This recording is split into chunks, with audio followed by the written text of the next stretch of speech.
नमस्कार नमस्कार नमस्कार दोस्तों, मैं Nikhilesh Jain Hindi chess base India channel पर आप सभी का हार्दिक अभिनंदन करता हूं। दोस्तों, जुडिथ पोलगर ये नाम जो है वो शतरंज की दुनिया में आज भी जाना पहचाना और बहुत ही ज़्यादा सम्मान से लिया जाने वाला नाम है।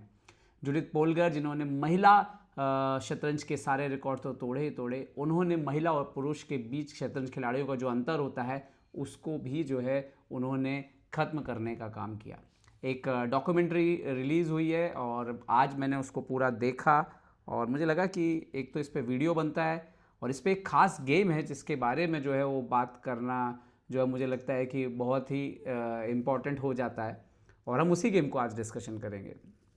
तो इसको जाके देखिए, आपको एक तो ये पता लगेगा कि किस तरह से जुड़े जो पोलगर सिस्टर्स थी, कितने समस्याओं से प्रॉब्लम से निकल करके उन्होंने आकाश छुआ और एक महिला होने के नाते उनको कितनी परेशानियों का सामना करना पड़ा कि पुरुष खिलाड़ी उनके साथ खेलना नहीं चाहते थे।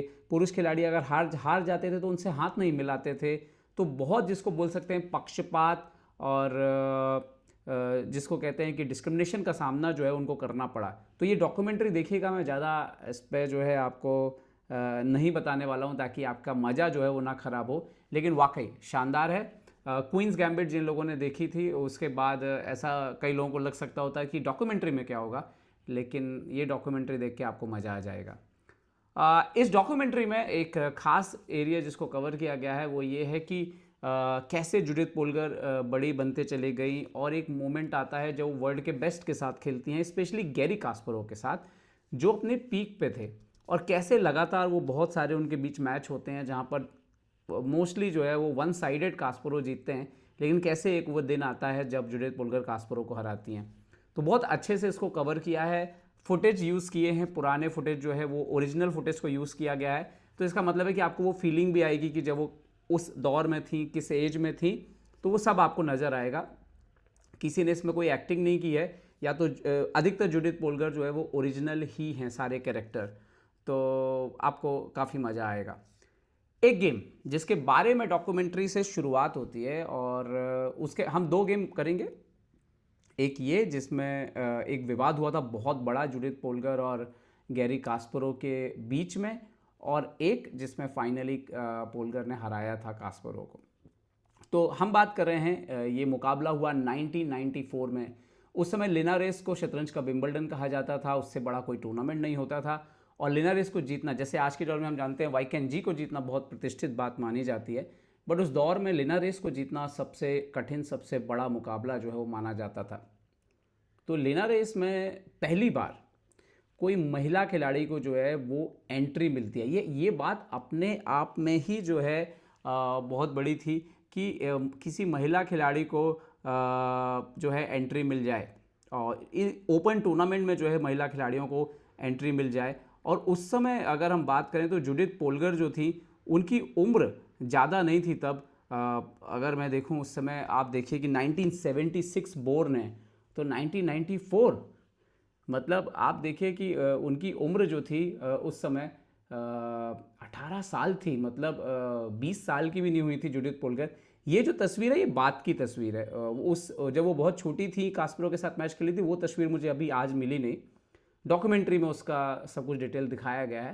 तो कैसे उस उम्र में वो विश्व के नंबर 1 खिलाड़ी और ऐसे खिलाड़ी को जो अपनी पीक पे हो, जिसे अब तक का महानतम खिलाड़ी कहा जा रहा है, उससे टक्कर लेते हैं। तो आइए देखते हैं ये बाजी। तो सफ़ेद मोहरों से यहाँ पर शुरुआत हुई, E4, C5, night F3, D6। अब जुडिथ पोलगर हमेशा से E4 खेलती थी और कास्परोव उस दौर में सिसिलियन जो था वो उनका मेन हथियार था। ओपन सिसिलियन होता है और कास्परोव मास्टर ऑफ नजरॉफ जो है वो यहाँ पर A6 खेलते हैं। F4 आता है और जुडिथ पोलगर का जो अंदाज था कि वो हमेशा से एकदम से आके अपोनेंट के ऊपर सीधा आप स्ट्राइक कर देती थी, उनके राजा के तरफ, सेंटर के तरफ, मतलब आक्रमण करना ही जुडिथ पोलगर को पसंद था। और यही वो एक चीज़ है जो उनको बाकी महिला खिलाड़ियों से अलग करती है कि वो बहुत ही आक्रामक शतरंज खेलती थी हमेशा से। E6 यहाँ पे कास्परोव खेलते हैं जैसे रोकते हुए कि ठीक है आप तेज़ी से ऊपर आ रहे हो। वो सॉलिड स्ट्रक्चर रखते हैं कास्परोव। बिशप E2, यहाँ पर बिशप E7, कैसल करती हैं, queen C7 and now queen E1। जी हाँ, किंग साइड जाने के लिए तैयार।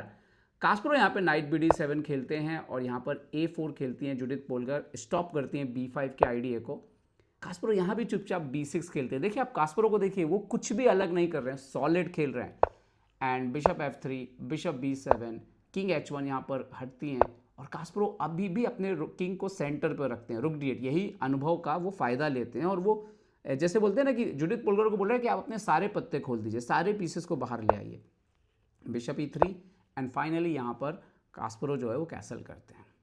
जुडिथ पोलगर क्वीन G3 आती है, मतलब वो राजा के ऊपर हमला ना हो, ये जुडिथ पोलगर के जिसको बोलते हैं कि उनकी उसमें था ही नहीं, डायरी में उनके हिस्से में ये था ही नहीं, वो तो राजा पे हमला उनको करना ही करना है। और यहाँ पर नाइट C5, कास्परो जो है वो अपने पीसेस को अब इम्प्रूव करना शुरू करते हैं। Judith Polgar continue F5, कास्परो close कर देते हैं पोजीशन, E5 खेल देते हैं, नाइट को पीछे जाने के लिए बोलते हैं। पर जुडिथ पोलगर यहाँ पर नाइट नहीं हटाती हैं, वो खेलती हैं बिशप H6। अगर आप खुद सोचो, अगर आप ब्लैक से खेल रहे हो, अगर कास्परो ना हो तो आपको लगेगा कि यार ये लड़की क्या करके आ रही है, कितना तेज, वर्ल्ड के नंबर 1 खिलाड़ी के खिलाफ बैक टू बैक बोल रही मेरा नाइट ले लीजिए, मैं आपकी मेट कर देती हूँ। कास्परो नाइट को पीछे ले जा करके डिफेंड करते हैं, नाइट को पीछे लेकर के आती हैं यहाँ पर जुडिथ, और कास्परो अपने दूसरे नाइट को अंदर लेकर के जाते हैं।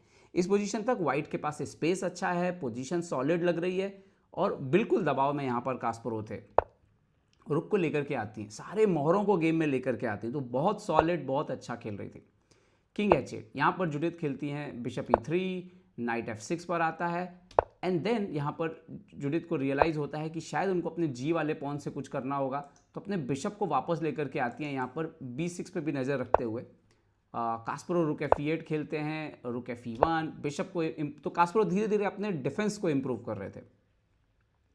ओके, बिशप G5 वापस जाती हैं यहाँ पर जुडिथ, और अब H6 आता है एंड नाउ बिशप H4, रुक C8। अब कास्परो बोलते हैं कि ठीक है, अभी तो स्टेबल हो गया है किंग साइड, बिशप अंदर आ गया है, यहाँ पे नाइट है, दूसरा नाइट भी सपोर्ट पे है, तो कुछ अभी डायरेक्ट ये सेंटर क्लोज है, तो अभी वाइट के पीसेस यहाँ जाके कोई मेट नहीं कर सकते, तो वो अपने क्वीन साइड पर फोकस करना जो है वो शुरू कर देते हैं।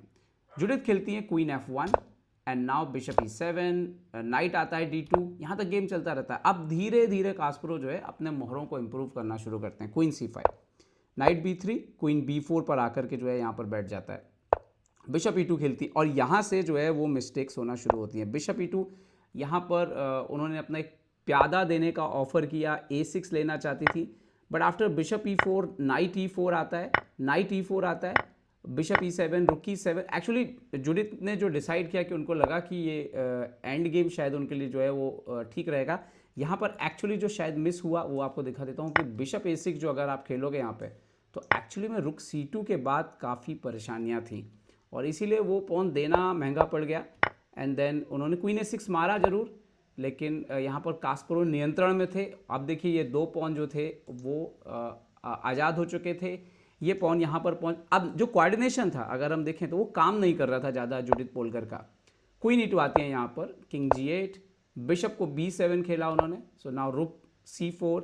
अच्छा, यहाँ तक आते आते बहुत मज़ेदार काम हुआ, क्वीन D2, क्वीन F4, वो मैं मूवमेंट आपको दिखाता हूँ जो सबसे बड़े विवाद का कारण बना।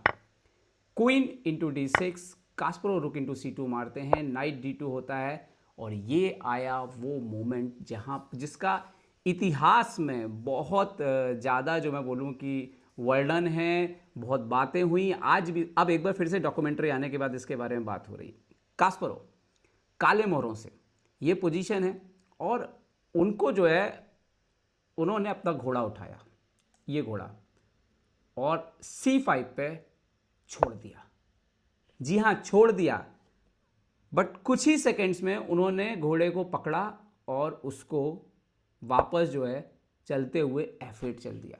जुडिथ पोलगर हैरान हो गई कि ऐसा कैसे हुआ, आसपास कोई ऑर्बिटर नहीं था, एक कैमरा रखा हुआ था लेकिन कैमरामैन नहीं था, तो उस समय इतना नॉर्मल नहीं था गेम्स रिकॉर्ड होना कि भाई चेसबेस इंडिया का कैमरा लगा है, रिकॉर्ड हो रहा है, ऐसा कुछ था नहीं। जुडिथ को बहुत बुरा लगा कि कास्परो ने ऐसा किया।